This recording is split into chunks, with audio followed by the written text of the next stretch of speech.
Press club থেকে দোহযাত্রা শেষে শহীদ মিনারে সমাবেশ করে নতুন কর্মসূচি ঘোষণা করা হয়েছে। কর্মসূচিতে বিক্ষুব্ধ শিক্ষক, শিক্ষার্থী, বিভিন্ন দলের রাজনীতিক সহ বিভিন্ন শ্রেণী পেশার মানুষ অংশ নেন। রবিবারের মধ্যে কারফিউ প্রত্যাহার, গ্রেপ্তারদের মুক্তি, শিক্ষা প্রতিষ্ঠান চালু ও বর্তমান সরকারকে শিক্ষার্থী জনতা হত্যার দায়ে পদত্যাগের দাবি জানানো হয়েছে। আর দাবি মানা না হলে ওই দিন বিকেলে গণমিছিলের ঘোষণা দেয়া হয়েছে। সমাবেশ শেষে ছাত্র ইউনিয়নের সভাপতি রাগিব নাঈম এই ঘোষণা দেন।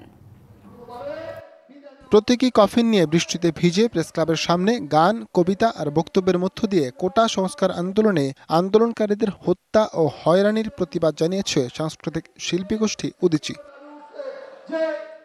পরে সেখানে জড়ো হন আশেপাশে থাকা আন্দোলনকারীরা। কিছুক্ষণের মধ্যেই তা রূপ নেয় প্রতিবাদ সমাবেশে। যদি ৭২-এর সংবিধান পূর্ণাঙ্গভাবে বাস্তবায়ন করে কোন সরকার, তাহলে অবশ্যই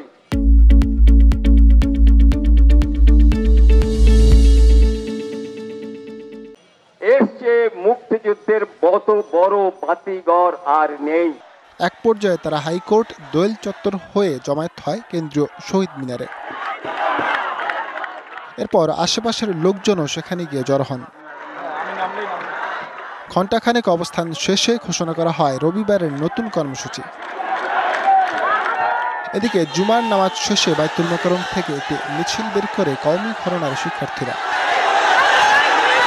পরে তারা মিছিল নিয়ে প্রেসক্লাব ও মৎস্য ভবন হয়ে শাহবাগে গিয়ে মিছিল শেষ করে।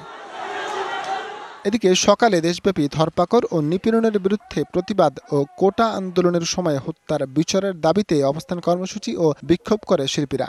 ছাত্রদের পক্ষে ছিলাম, এখনো আছি, ভবিষ্যতেও থাকবো। আমরা শুনেছি ১০,০০০-এরও বেশি তাদেরকে অত্যাচার করা হচ্ছে। আমাদের এই প্রজন্ম নতুন করে দেশ স্বাধীন করবে, যে দেশে ছাত্রদের কথা বলার অধিকার থাকবে। গণহত্যা ও নিপীড়ন বিরোধী শিল্পী সমাজের ব্যানারে অংশ নেওয়া শিল্পীরা দাবি করেন, সরকার শান্তিপূর্ণ আন্দোলনকে সামাল দিতে ব্যর্থ হয়ে সহিংস আচরণ করায় হতাহতের ঘটনা ঘটছে। কোটা সংস্কার আন্দোলনে নিহত শিক্ষার্থীদের ন্যায় বিচারের দাবিতে মানববন্ধন করেছে নগর পরিকল্পনাবিদরা। সকালে রাজধানীর CR দত্ত সড়কের প্ল্যানার্স টাওয়ারের সামনে এ মানববন্ধন করেন তারা। ফরহাদ ইবনে মালেক, DBC নিউজ, ঢাকা।